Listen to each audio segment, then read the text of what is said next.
Boa noite, irmãos. Graça e paz. Amém?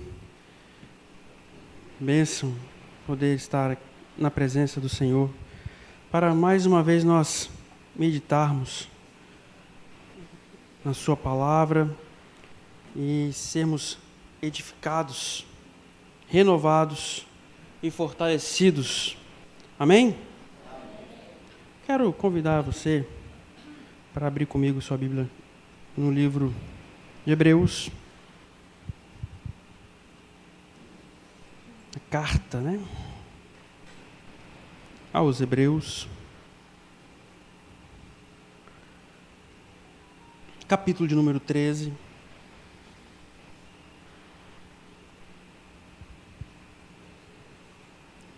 Vamos ler apenas um versículo, muito conhecido por sinal.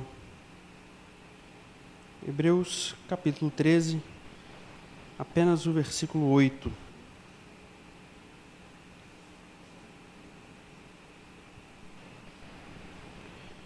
Diz assim: Jesus Cristo é o mesmo ontem, hoje e eternamente. Amém? Que palavra abençoada, né? Só o fato de saber que Ele não muda é fantástico. É maravilhoso saber disso. E eu quero meditar com os irmãos. Estava esses dias vendo o noticiário, eu aprendi que tudo que a gente lê, não sou daqueles que espiritualiza tudo, mas eu aprendi a ler tudo com uma visão espiritual, por mais que eu não espiritualize tudo. Então toda notícia que eu vejo, toda informação, todo ato, eu tento de alguma forma tentar entender, qual é o princípio, se tem, pode ser que não tenha, seja coisa da minha cabeça, espiritual, ou qual a correlação, e eu fico viajando nessas coisas. Então qualquer notícia eu tento conectar. Aí eu me lembro quando eu era menino mesmo, em que a gente começou a pregar naquela época, eu devia ter, 17 para 18 anos, e a gente rodava esse estado todo, até fora do estado, para a gente pregar. Congresso, da igreja onde eu vim era muito comum, congresso de jovens, congresso estadual, municipal, nacional, e a gente rodava tudo. E na época de menino, eu lembro que a gente fazia uma brincadeira, se alguém falasse alguma coisa, eu falava, rapaz, isso dá uma mensagem. Tudo que falava, varão, isso dá uma pregação, varão. E de lá para cá eu fico viajando, tudo que eu ouço, eu vejo, eu tento de alguma forma conectar, Por exemplo, essa semana, depois de muito embate, não vou entrar no mérito da questão, apesar de ficar com muito à vontade, porque eu estou estudando o tema, fazendo um MBA na área de finanças, mas não vou entrar nesse mérito, que a gente viu, depois de vários meses, uma decisão ser tomada em função de uma série de conflitos relacionada a um tema que pouca gente entende na prática, que é a taxa básica de juros, E a gente ouviu algumas lideranças, do país criticarem, a alta taxa de juros. Eu até comentei na última vez que eu preguei aqui, era 13,5 pontos percentuais, a maior taxa de juros básicas do mundo. Tem uma explicação, tem um fundamento econômico para isso, financeiro, mas depois de muitas discussões, eles chegaram a um consenso e houve uma redução nessa taxa. Não vou entrar no mérito da questão, se bom, ruim, certo ou errado. O fato é que depois de tantas discussões, tanta pressão política, as coisas caminharam do jeito que a pressão foi feita. E aí eu fiquei pensando nisso.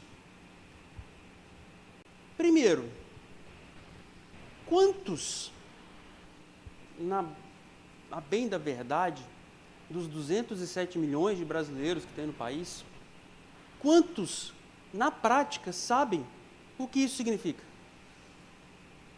Quantos conseguem entender por que fulano estava criticando a taxa alta, e Beltrano critica daqui, critica dali? O que isso representa para nós, meros mortais? O que isso na prática significa? E eu fiquei imaginando, caramba, fizeram, e ainda fazem tanto fuzuê. Eu lembro ontem, e por isso que me chamou a atenção, a matéria de capa de todos os sites era a redução da taxa básica de juros. O G1, então, era a página inteira. Gente, para que tanto estardalhaço se quem vive no dia a dia nem sabe o que isso significa? E por que não sabe? Porque nós temos uma cultura de ler por ano, brasileiro, pesquisa feita em 2021, o brasileiro tem o costume de ler, em média, 2,4 livros por ano. É muito pouco. Na taxa, numa avaliação que foi feita entre 77 estudantes de 77 países, nota de 1 a 6, sendo 1 a mais baixa, 6 a mais alta, com relação a entendimento, interpretação de texto, o Brasil tirou nota 1. Ou seja, o brasileiro não consegue interpretar mal uma frase escrita. Ele tem a limitação de interpretação de texto. Por quê? Porque não lê. Porque não se informa. Porque não busca conhecimento. E que uma coisa tem a ver com a outra? Me preocupa esse tipo de informação jogada ao vento para uma população que é guiada por esse tipo de fonte de informação, que não busca, através da literatura, do estudo, do ensino, conhecer de fato o que as coisas significam.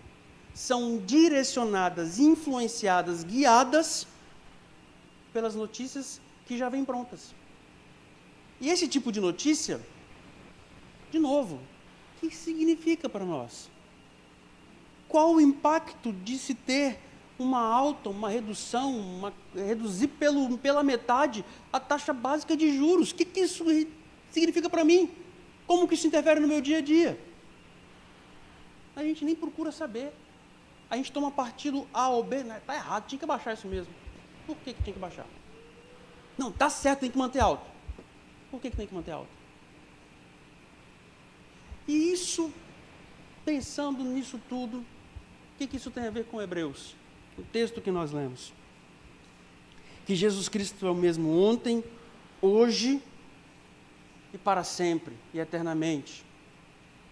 Me faz pensar, será que nós tratamos o nosso Salvador da mesma forma como nós tratamos esse tipo de coisa? Será que nós conhecemos o nosso Salvador? Ou nós somos guiados pelo que nos dizem? Somos influenciados pelo que nos falam? É claro, é fato. A Bíblia nos diz isso, que a pregação da palavra, ela incentiva, ela motiva a nossa fé. Mas o que mantém é a leitura, é o alimento diário, é o nosso devocional, é a nossa busca constante, é a nossa vida com Deus. Ouvir a palavra nos aguça, nos motiva, nos chama atenção, mas o que nos mantém, o que nos sustenta, o que nos dá perenidade, sustentabilidade, é o alimento contínuo, é a busca direta à fonte, é o conhecimento, é entender e conhecer quem é o nosso Salvador. E eu tenho um texto maravilhoso que eu me lembrei sobre isso, que está lá no Evangelho de João. João vai relatar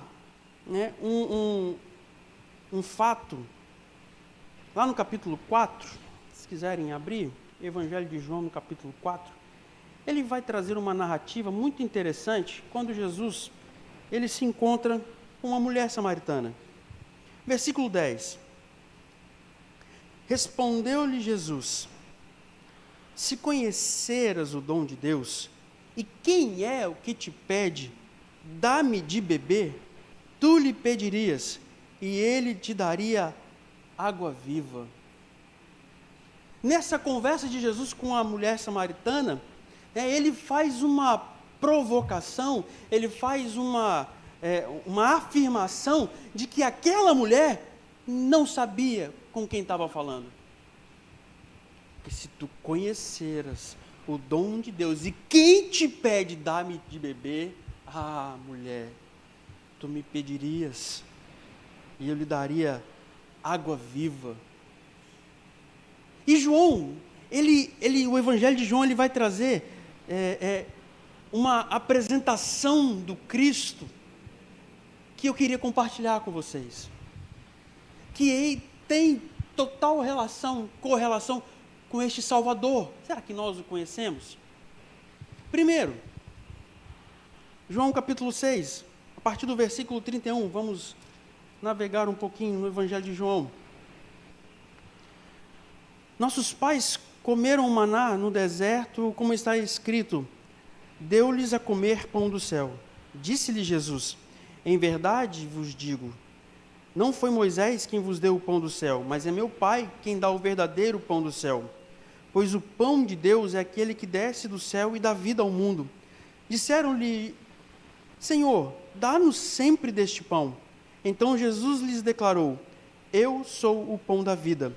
Aquele que vem a mim não terá fome, e quem crê em mim jamais terá sede.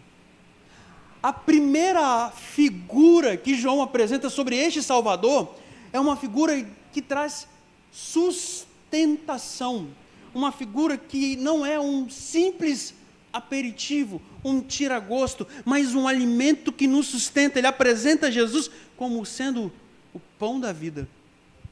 O nosso Salvador, este Salvador que nós nos entregamos a Ele é mais do que suficiente.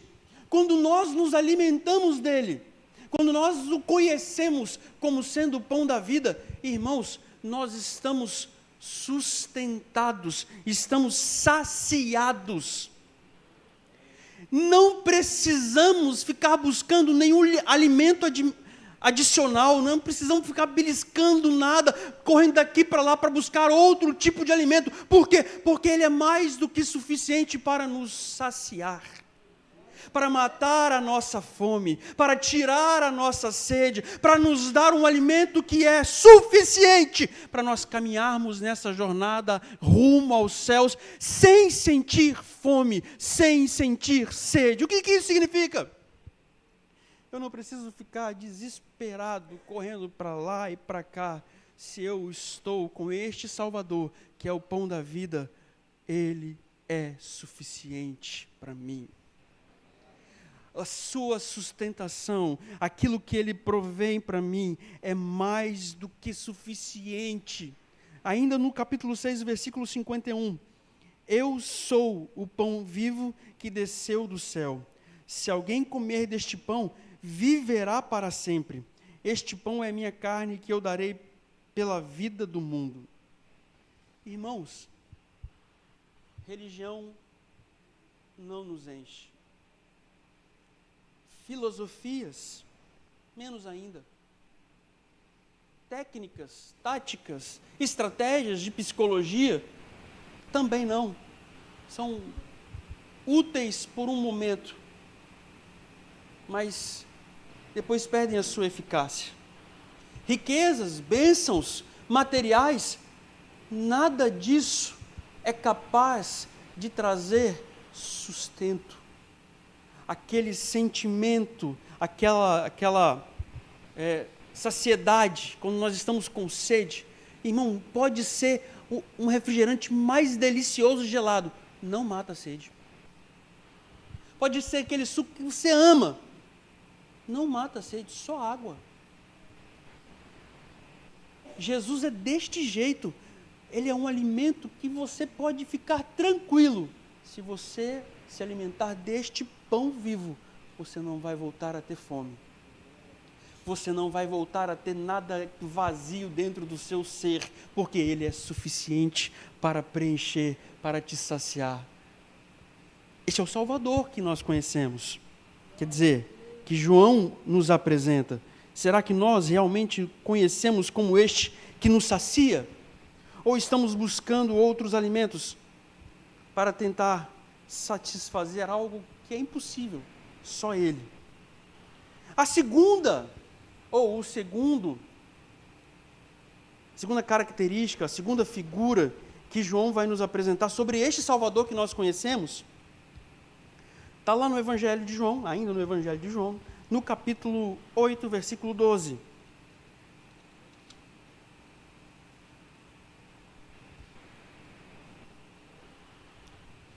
Jesus continuou a dizer à multidão: eu sou a luz do mundo. Quem me segue não andará em trevas, mas terá a luz da vida. Irmãos, no mundo em trevas, como caminhar num mundo cheio de escuridão? Tendo luz. Que luz? Jesus. Eu sou a luz do mundo. Quem me segue não andará em trevas, mas terá a luz da vida. Que coisa maravilhosa. Eu me lembro, já até comentei isso alguma vez aqui, mas eu vou voltar à minha época de, nem sei como é que chama mais, segundo grau, quando eu estudei física. E eu já falei isso, mas eu vou repetir porque é isso. Irmãos, pode ser qualquer um de vocês, eu estou vendo aqui, tirando o Kleber lá que botou os óculos auxiliares dele, tirou de novo. Deixa eu ver quem mais tem óculos aqui, que está usando óculos. Tem o irmão ali, a irmã aqui. A grande maioria não usa óculos. Mesmo vocês, nós, que eu me enquadro, que não usamos óculos, se por um acaso o diácono apagar as luzes, por melhor que seja a nossa visão, nós não vamos enxergar absolutamente nada. E sair caminhando, mesmo conhecendo a igreja, você vai tropeçar numa cadeira, esbarrar em outro irmão. Pode ter a melhor visão, você pode no dia seguinte, amanhã, ir lá no oftalmologista fazer o exame de vista, sua vista vai estar perfeita. Ué, então por que eu não consegui enxergar? Vamos lá para a física, lá no segundo grau. O que nos faz enxergar? É a luz que reflete no objeto e vem nos nossos olhos, que é como um globo, né, e interpreta o reflexo da luz no objeto. Se eu tiro a luz, não tem como refletir no objeto e meus olhos não vão enxergar. Pode ser o que for, você pode ter a melhor visão do mundo, sem luz você não enxerga, nem eu. Mas nós não precisamos ficar preocupados com isso, porque em meio a densas trevas, a luz do mundo, que é Jesus, como ele diz, ele fala: não se preocupe, eu sou a luz do mundo. Quem me segue não andará em trevas, mas terá a luz da vida. Nós vamos passar por vales mais tenebrosos que forem, mas nós não tropeçaremos. Por quê? Porque a luz do mundo há de iluminar o caminho e nós enxergaremos e nós veremos. Tiago fala que Deus é o Pai das luzes. Por quê? Porque nós refletimos a luz de Cristo. Paulo fala, escrevendo aos Coríntios, nós somos transformados como de glória em glória, refletindo como um espelho a glória do Senhor. Como que isso acontece? Quando nós temos este Salvador que conhecemos, que é a luz do mundo. E aí, eu fico maravilhado, porque como que o mundo vai chegar a Cristo? Em meio a essa escuridão total? Através de você, através de mim, que temos a luz do mundo do nosso lado. Que por onde nós passarmos, as pessoas vão ver que luz é aquela, que brilho é este? É a luz do mundo. Eu sou a luz do mundo. Quem me segue não andará em trevas, mas terá a luz da vida. Aí vai se cumprir o que Isaías, escrevendo lá no capítulo 59, em versículo 10, quando ele chama a atenção do povo de Israel, porque eles estavam afastados da presença de Deus, eles se afastaram do Senhor, e Isaías fala o seguinte: vocês estão como cegos, andam apalpando as coisas como se não tivessem olhos. Por que Isaías estava dizendo isso? Porque o povo de Israel se afastou da luz, e estavam nas trevas. Quando nós entendemos o Salvador, ou conhecemos o nosso Salvador, entendemos que pode ser as trevas que forem, a luz está conosco, porque Ele é a luz do mundo. Mas não para por aí. João vai dizer, no capítulo 10, versículo 9, uma outra forma de conhecer o nosso Salvador. Eu sou a porta. Todo aquele que entrar por mim salvar-se-á. Entrará e sairá e achará pastagens. Eu fiquei pensando, qual a função da porta? Numa construção. Qual que é a função da porta? Será que é meramente estética? Dá beleza ao ambiente? Não. Tem também a sua função estética, né? Eu ouvi certa vez um pastor dizendo, ele falou assim: olha, irmãos, eu sou lindo assim, ele falou desse jeito, eu sou lindo desse jeito, sou bonito desse jeito, porque eu tenho Jesus na minha vida. Então, eu acredito nele. A porta tem um efeito estético para a casa? Tem. Ela deixa a casa mais bonita. Só que mais do que isso, a porta ela tem a função de acesso. Ela pode liberar ou bloquear o acesso. E mais do que isso, ela tem uma função de barreira. Como assim barreira? Ela pode abafar o som, impedir a luz e atrapalhar o vento. Está ventando, fecha a porta, acabou. Nossa, está escuro, abre a porta. Aí a luz entra. Nossa, está uma barulheira lá fora, fecha a porta aí. Abafa o som. Jesus fala: eu sou a porta. Ele é capaz de nos dar acesso às bênçãos que Deus tem para nós. Ele é capaz de bloquear aquilo que nos incomoda. Som, vento, frio. Ele tem poder para isso. Ele pode nos deixar mais lindos, mais bonitos, por mais que nós não valhamos nada, ou não valíamos nada. Ele é a porta. E a porta numa construção tem todas essas funções. O Salvador que conhecemos, Ele nos dá acesso ao Pai. O Salvador que conhecemos, Ele nos protege contra as intempéries que por vezes vêm contra nossas vidas. O Salvador que nós conhecemos está transformando a minha e a sua vida, de modo que as pessoas olhem para nós com um olhar diferente. Mas vê assim, você está diferente. Nós, homens, temos dificuldade de falar: nossa, você está mais bonito, o que está acontecendo? Né? Aí fala: você está diferente. Quando falar isso, entenda, está com vergonha de me falar que eu estou bonito. E o que justifica isso? O que explica isso? Não é o barbeiro, não é o salão que você frequenta, é a luz do Espírito Santo, é o Salvador que mora em nós. É quando nós conhecemos este Salvador, Ele muda a nossa vida de tal forma que até a nossa aparência, até o nosso semblante, até a nossa fisionomia fica diferente. Eu sou a porta. E João apresenta outro, ainda no capítulo 10. Ele vai se aprofundando neste Salvador que nós conhecemos. Versículo 11 do capítulo 10. Eu sou o bom pastor. O pastor dá a vida pelas ovelhas. No versículo 14. Eu sou o bom pastor. Eu conheço as ovelhas, e as minhas ovelhas me conhecem. O bom pastor, irmãos, é maravilhoso entender isso. Jesus não é um mercenário. Ele não cuida das nossas vidas por interesse. Ele é o bom pastor. Eu fui ler um pouquinho sobre as ovelhas para ver o que a ovelha tem de interessante.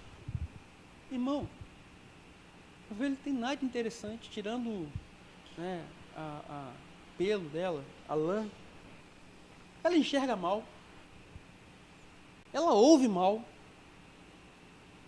Ela tem dificuldade de andar. Se não fosse pela lã, seria um animal inútil. Ouve mal, enxerga mal, não tem um olfato muito bom. Falei, gente, o que a ovelha tem de bom? Aí ontem eu achei uma pesquisa feita em Londres, que eu falei, agora eu entendi, o versículo 14. Eu sou o bom pastor e as ovelhas, eu conheço as minhas ovelhas, e as minhas ovelhas me conhecem. Eu entendi o versículo 14. A ovelha enxerga mal, ouve mal, consegue sentir um mau cheiro, né? Tem tudo pela metade. Ou pior do que isso. Só que ela tem uma característica. Ela tem a capacidade de reconhecer fisionomia humana que nenhum animal tem. Como pode? Fizeram testes, né, na Inglaterra e descobriram que ela reconhece o ser humano pela fisionomia. Ela conhece o seu pastor. Eu pensei, mas como se ela enxerga mal? Pela proximidade. É por isso que as ovelhas estão sempre juntinhas. Elas gravam as faces umas das outras pela proximidade, porque o raio de visão dela não passa de 8 a 10 metros, então ela tem que estar próxima para ela reconhecer. E como que ela conhece o pastor? Ficando próximo dele. Ela reconhece a fisionomia do ser humano pela proximidade. Quanto mais perto, mais fácil ela gravar a fisionomia. Por isso que Jesus fala, elas me conhecem. Por enxergarem mal, elas precisam ficar próximas. Por não terem nenhum dom excepcional, elas precisam estar próximo do pastor. E o bom pastor faz o quê? Fica perto. Porque ele não é um mercenário. Ele não é um interesseiro. Ele não está do nosso lado só para arrancar nossa lã, não. Ele nos ama. Ele é o bom pastor. Ele está conosco em todos os momentos, mesmo quando nós achamos que não, mesmo quando parece que no aprisco só temos nós dois, eu e ele. Abandonei, ele me deixou sem amigos, mesmo quando eu acho que estou sozinho. Irmãos, lembre-se disso. A ovelha enxerga mal. Você pode estar achando que está sozinho, mas não está não. Dá mais uns 2 passos, caminha mais um pouco, abre a sua visão, que você vai ver, eu só estava um pouquinho mais longe, é só chegar mais perto, você não está sozinho, o bom pastor não nos abandona. O bom pastor não nos deixa. E João vai além. Além dele ser o bom pastor, além dele ser água da vida, luz do mundo, pão da vida, a luz do mundo, a porta, o bom pastor, João vai nos apresentar ainda que o Salvador que nós conhecemos, João no capítulo 11, versículos 25 e 26,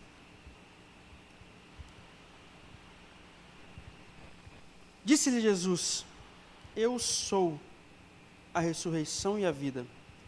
Quem crê em mim, ainda que esteja morto, viverá. E todo aquele que vive e crê em mim, nunca morrerá. Crês isto? Irmãos, Ele é a ressurreição e a vida. O Salvador que conhecemos, Ele nos sustenta, Ele nos guia, Ele nos protege, Ele está ao nosso lado porque Ele é o bom pastor. E pode ficar tranquilo que mesmo quando as situações parecerem que vão ter fim, lembre-se, Ele é a ressurreição e a vida. Em que momento ele se apresenta assim? Quando Lázaro morre. Alguns dias depois ele aparece, e as pessoas desesperadas, chorando, já nem imaginavam que pudesse acontecer. Ele traz de volta a vida. Pode parecer perdido, pode parecer que não tem mais jeito, pode tudo provar o contrário. O Salvador que conhecemos tem poder para fazer o impossível. O Salvador que conhecemos, se preciso for, ele faz voltar à vida quem está morto. Se preciso for, ele faz aquilo que nós não conseguimos fazer. Eu estava lendo um livro uma vez, o nome do livro é Milagres, de um pregador itinerante, um evangelista da década de 50 nos Estados Unidos. Ele foi levado por Deus para fazer uma cruzada evangelística na África, num país assolado pela Guerra Civil, Angola, se não me falha a memória. E uma das características da Guerra Civil deste país é que durante o período da ditadura, o exército espalhou diversas minas terrestres pelo país, em várias situações. E era muito comum encontrar pessoas mutiladas, né, quando não morriam, obviamente. Né, mutiladas porque encostaram numa mina dessa e perderam um braço, perderam perna, e ficaram marcadas para o resto da vida. E este pastor, ele foi, né, impulsionado pelo Espírito Santo, foi para este país, e fazendo cruzadas evangelísticas. Numa noite que ele estava pregando, a igreja estava cheia, no meio da mensagem, Deus deu um nome a ele. E ele ficou incomodado, tentando pregar, e aquilo incomodando, o Espírito Santo falando com ele, irmãos, olha, eu não consigo pregar.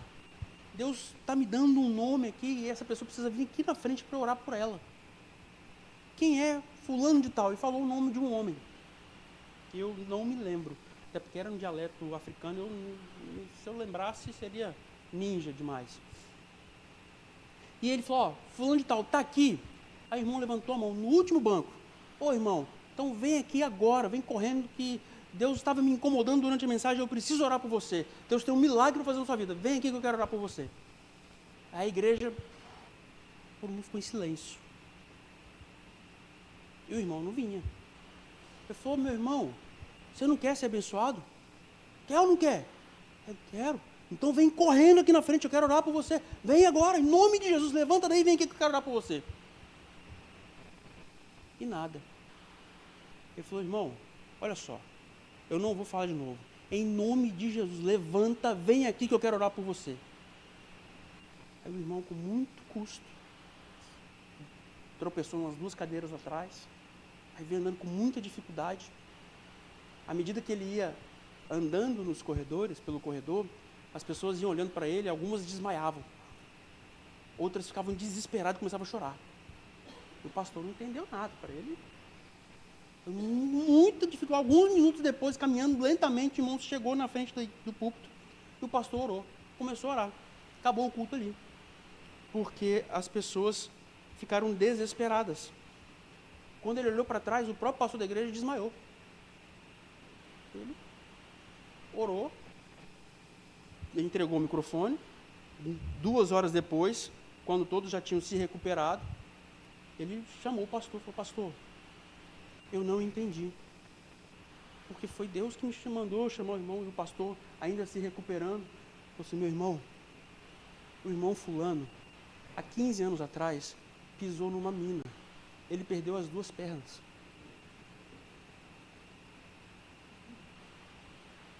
Como que aquele homem saiu andando de lá para cá, ninguém entende. Foi por isso que a igreja entrou em êxtase, e eu não me aguentei e desmaiei. Ele tinha perdido há 15 anos atrás as 2 pernas quando ele pisou numa mina, e numa hora, num exato momento, Deus fez nascer 2 pernas, crescer, e aquele homem foi na frente. Irmãos, Este é o Salvador que conhecemos, que é a ressurreição e a vida. Não há impossível a Ele. Tudo que Ele quiser fazer, Ele faz. Este é o Salvador que nós conhecemos. Ele é também o caminho, a verdade e a vida. João capítulo 14, versículo 6. Pode ser, e de fato é, que o mundo nos ofereça, nos apresente diversas opções, diversos caminhos. Irmãos, para ser abençoado, para ser salvo, para receber essa graça, só há um caminho, que é este Salvador que conhecemos. Tem várias verdades, mas o nosso Cristo é absoluto. Não existem verdades relativas. Ele é a verdade. Ele é o caminho, Ele é a verdade e Ele é a vida. Este é o Salvador que conhecemos. Ele é também, no capítulo 15, versículos 1 a 8. Eu sou a videira verdadeira, e meu Pai é o lavrador. Toda a vara em mim que não dá fruto, Ele atira, e limpa toda aquela que dá fruto, para que dê mais fruto. Vós estáis limpos, pela palavra que vos tenho falado. Está em mim, e eu em vós. Como a vara de si mesma não pode dar fruto, se não estiver na videira, assim também vós, se não estiverdes em mim. Eu sou a videira, vós as varas. Quem está em mim, e eu nele, esse dá muito fruto. Porque sem mim, nada podeis fazer. Se alguém não está em mim, será lançado fora, como a vara, e secará. E os colhem e lançam no fogo e ardem. Se vós estiverdes em mim, e as minhas palavras estiverdes em vós, pedireis tudo o que quiseres, e vos será feito. Nisto é glorificado meu Pai, que deis muito fruto, e assim sereis meus discípulos. Eu sou a videira verdadeira. Irmãos, quer dar fruto? Fica ligado em Jesus. Quer ser uma árvore frutífera, frondosa, cheia de bênçãos para distribuir não só para os seus, mas para aqueles que se aproximam de você? Esteja ligado em Cristo, que é a videira verdadeira, que dá vida aos ramos que lhe estão ligados, que dá frutos àqueles que estão conectados a Ele. E isso não vem de mim, não vem de você, não é mérito meu e nem é nosso. É Ele quem nos sustenta, é Ele que nos dá os nutrientes que nós precisamos, mas precisamos estar ligados nele. E se estamos, Ele é a videira verdadeira, fluirá a vida através de nós. Já pensaram nisso? Você não só vai ter bênção, você será canal de bênção. Você vai ser bênção na vida de outros. Você vai ter, você vai ser, você vai abençoar. Por quê? Porque está ligado na videira verdadeira. E produz muitos frutos, bons frutos. Por fim, João vai apresentar o Salvador que conhecemos. João capítulo 8. Versículos 57 e 58. Disseram-lhe os judeus: ainda não tens 50 anos e viste a Abraão? Respondeu Jesus: em verdade vos digo, que antes que Abraão nascesse, eu sou.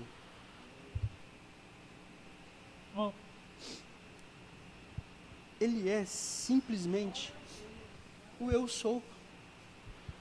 Quem tu é? Eu sou. Antes de tudo, eu sou o que? O pão da vida, a porta, o caminho, a verdade, a vida. Ele é o pão da vida, Ele é a água que lava as nossas vidas, Ele é aquele que nos sustenta. Ele é quem? Ele é o Deus que com o poder da palavra, porque João fala isso, que sem Ele nada do que foi feito se fez. Então com o poder da palavra tudo veio à existência. Ele é aquele que ninguém pode resistir, é aquele que faz que eu e você não conseguimos. E é o eu sou. Este é o nosso Salvador, o eu sou. E conectando com o texto que nós lemos de Hebreus.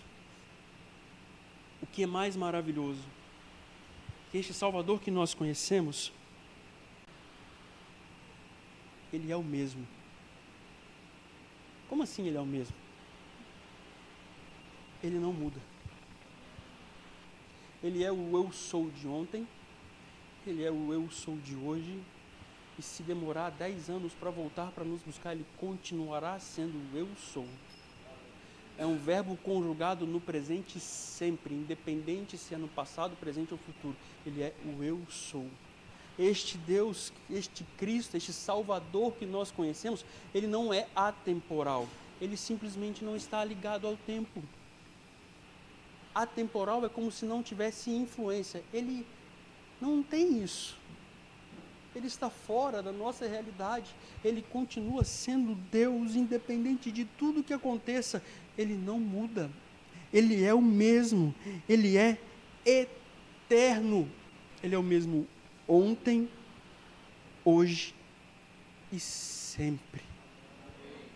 O Salvador que conhecemos era a porta, é a porta, continuará sendo a porta.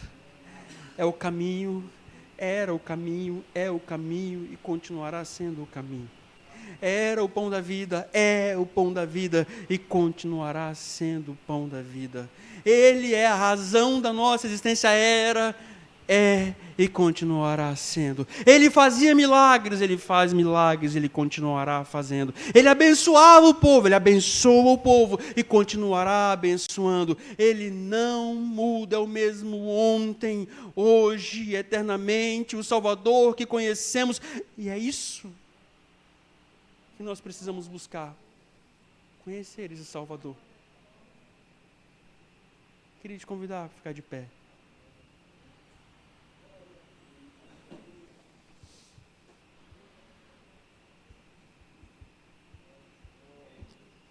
Aleluia.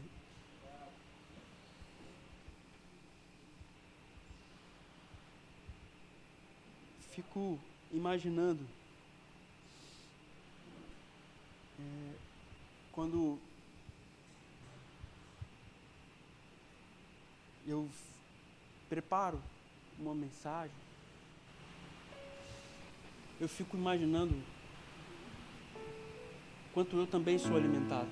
Não pensem os irmãos que essa palavra é para a igreja, essa palavra é para nós, para mim. E eu sou privilegiado, porque eu recebo ela antes e medito de novo nela com vocês. E se nós tivermos essa consciência, e é isso que Deus colocou no meu coração, de nós buscarmos conhecer este Salvador.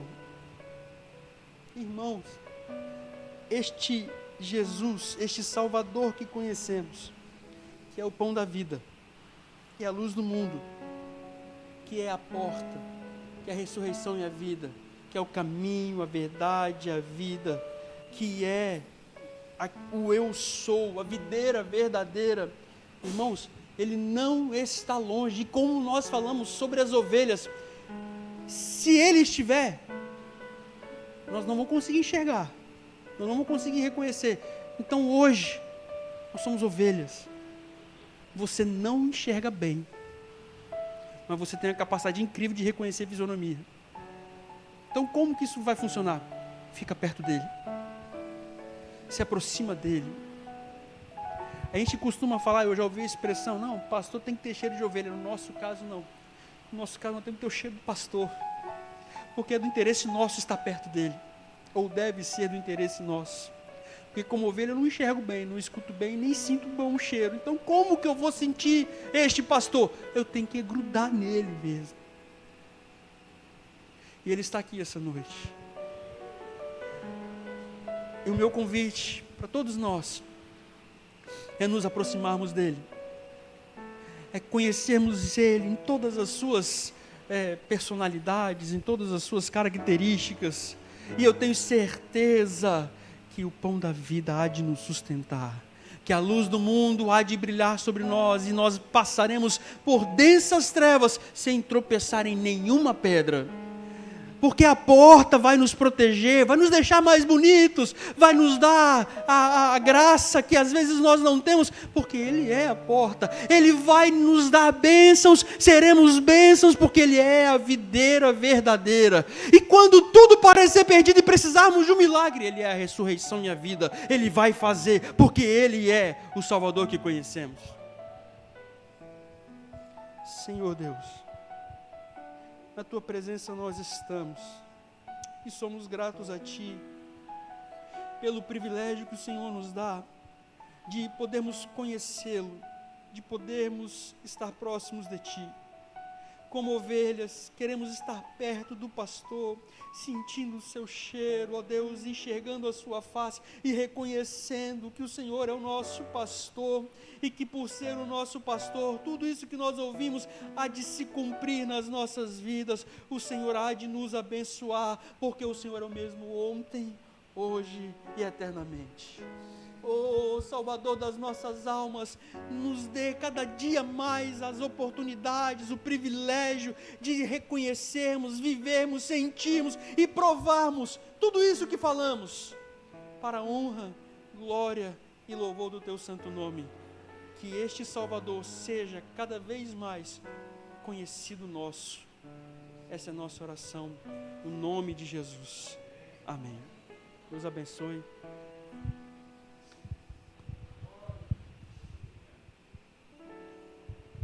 Bem, obrigado, irmão. Estava ali me lembrando de uma ilustração de há muitos anos atrás, antes do advento da tecnologia. Uma pessoa foi numa cidade e ele não conhecia a cidade, e havia na praça 2 igrejas. E num domingo ele foi numa dessas igrejas e ele saiu dessa igreja assim admirado, assim entusiasmado, dizendo: que pregador maravilhoso, que pregador fantástico, que pregador extraordinário. Mas no próximo culto eu vou naquela outra igreja ali. E ele foi lá naquela igreja e ele também ouviu uma palavra, e a palavra entrou no coração dele, mas ele saiu de lá dizendo: que Senhor maravilhoso, que Jesus extraordinário, que Deus poderoso. No anterior o homem apareceu, no seguinte Jesus é o Senhor. Nesta noite a gente pôde ouvir sobre o nosso Senhor, como Ele é maravilhoso, como somos edificados quando contemplamos a pessoa de Jesus. Podemos louvar ao Senhor, podemos dizer: muito obrigado, Jesus. Muito obrigado, Jesus, muito obrigado pelo que Tu és, continua sendo, Tu eras, és e serás para sempre, o nosso Senhor e Salvador, a porta, a vida, a ressurreição, o caminho, a verdade, a videira verdadeira, o eu sou, o grande eu sou, que se manifestou a Faraó através de Moisés. Tu és o eu sou desde o início, Deus presente na criação. Obrigado, Jesus, porque Tu vieste para morar em nosso coração e viver conosco. Tu escolheste isto, Senhor, e nós somos agraciados e nós Te louvamos por isto, no nome de Jesus. Amém, amém. Que a graça do Senhor Jesus, o amor de Deus Pai, a comunhão e a consolação no Espírito Santo seja sobre você agora e sempre. Amém. Vai feliz da vida, louvando o nome do Senhor. Domingo de manhã estamos aqui de novo, para a glória de Jesus, de manhã e de noite. Amém.